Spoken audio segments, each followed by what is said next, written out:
वो जो फोटो गया है उसने आता 2-4 दिन हो गई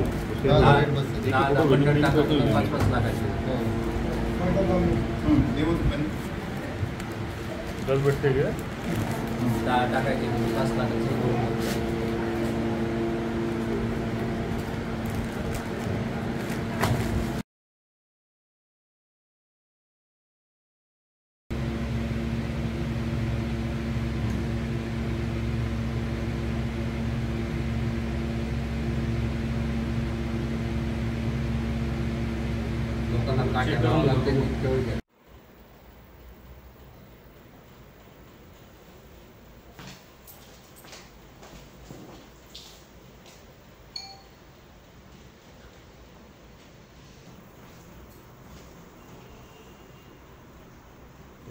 एक मिनट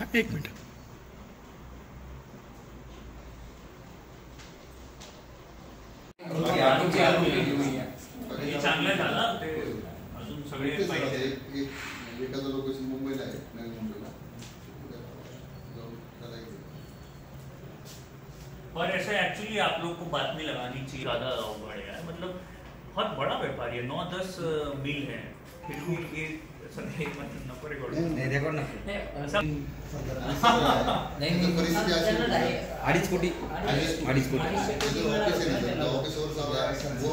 अडीच कोटीची आणि त्यापैकी जवळपास तब्बल 45 लाख रुपये जे आर्थिक गुन्हे शाखेने ताब्यात जप्त केले. काय कारवाई आहे आणि काय माहिती?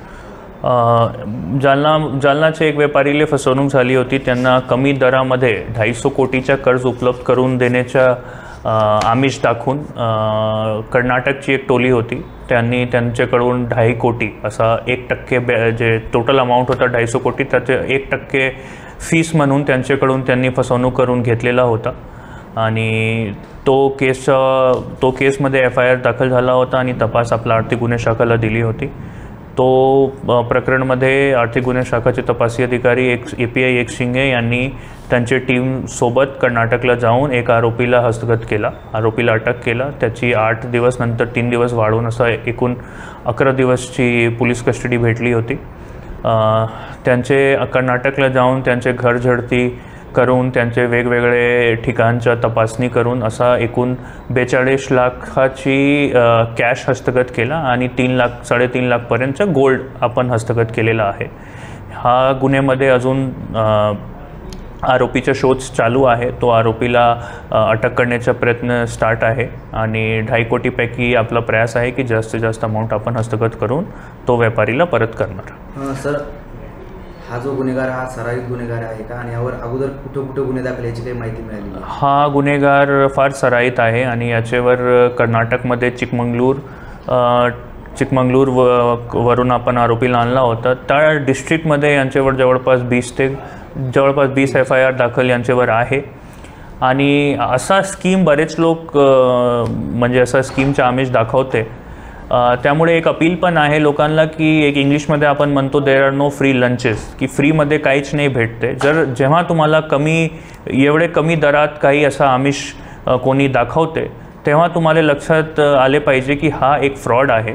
आणि इंटरनेटवर जाऊन तुम्ही सर्च करू शकते की बरेच फ्रॉडच्या MOB मोडस आपण बघत आहोत. नेहमी नवीन उपक्रम स्टार्ट करून हे फसवणूक करण्याचे लोकांना बेवकूफ बनवते. तो यासाठी एक पोलिसाकडून पण अपील आहे की जेवढे व्यापारी आणि असे लोक आहेत त्यांना थोडा याच्यावर बारीकीने बघायचं आहे असा स्कीमला आणि असे स्कीमची बली पडू नये अशी आमची अपील आहे. या केसमध्ये अजून किती आरोपी अटक होऊ शकते? किती आरोपींना किती रक्कम रिकवर होण्याची शक्यता आहे? या केसमध्ये अजून 4 आरोपी आहे ज्यांना अटक करणं बाकी आहे. आणि आपला प्रयास असते की पूर्ण रक्कम आपण रिकवर करू. आता 2.5 कोटीच्या रक्कम आहे, त्यापैकी जवळपास 20% रक्कम सीज झालेला आहे. आपला प्रयास आहे की पूर्ण 100% रक्कम रिकवर करून तो व्यापारीला परत देण्याचा आपला प्रयास आहे.